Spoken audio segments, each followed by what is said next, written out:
Hello అండి.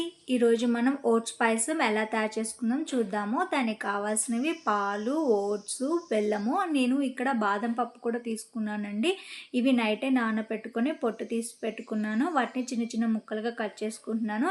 ఇక్కడ మీరు బాదం ప్లేస్లో జీడిపప్పు, కిస్మిస్ కూడా తీసుకోవచ్చండి. ఇది చాలా హెల్తీ రెసిపీ అండి. వెయిట్ లాస్లో ఉన్నవారు కూడా ఈ స్వీట్ని తినొచ్చు. ముందుగా స్టవ్ వెలిగించుకొని ఒక బాణీ పెట్టుకొని అది హీట్ అయిన తర్వాత నేను ఇక్కడ 2 స్పూన్ల నెయ్యి తీసుకుంటున్నానండి. ఇక్కడ నెయ్యి అనేది మీ టేస్ట్ తగ్గట్టు తీసుకోవచ్చు. ఈ హీట్ అయిన తర్వాత ముందుగా కట్ చేసి పెట్టుకున్న బాదంని వేసుకొని వేయించుకోవాలండి. ఇది చాలా హెల్తీ రెసిపీ అండ్ టేస్టీ కూడా. ఈ బాదంని లైట్ గోల్డెన్ కలర్ వచ్చేంత వరకు వేయించుకోవాలండి. ఓట్స్ కూడా యాడ్ చేసుకుంటున్నానండి. నేను ఇక్కడ 1 కప్పు ఓట్స్ తీసుకున్నాను.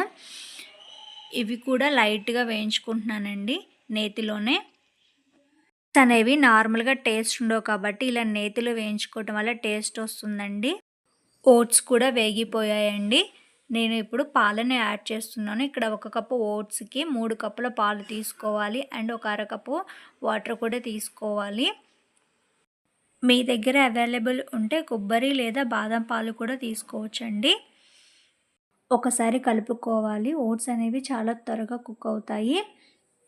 ఈ స్వీట్ అనేది వేడిగా ఉన్నప్పుడే బాగుంటుందండి.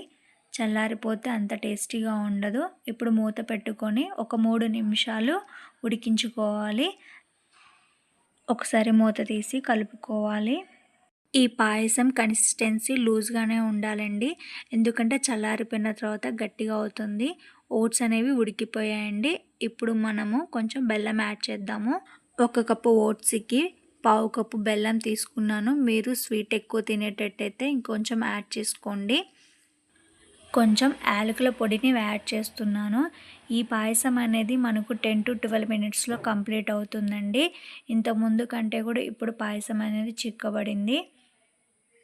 ఇంకా 1 నిమిషం పాటు ఉడికించుకోవాలండి. ఇలా చూపిస్తున్న విధంగా ఒక పొంగు వచ్చాక ఇంకా స్టవ్ ఆఫ్ చేసుకోవాలి. మన హెల్దీ స్వీట్ రెసిపీ అనేది రెడీ అయిపోయిందండి. ఈ వీడియో కనుక మీకు నచ్చినట్లయితే like and share and subscribe.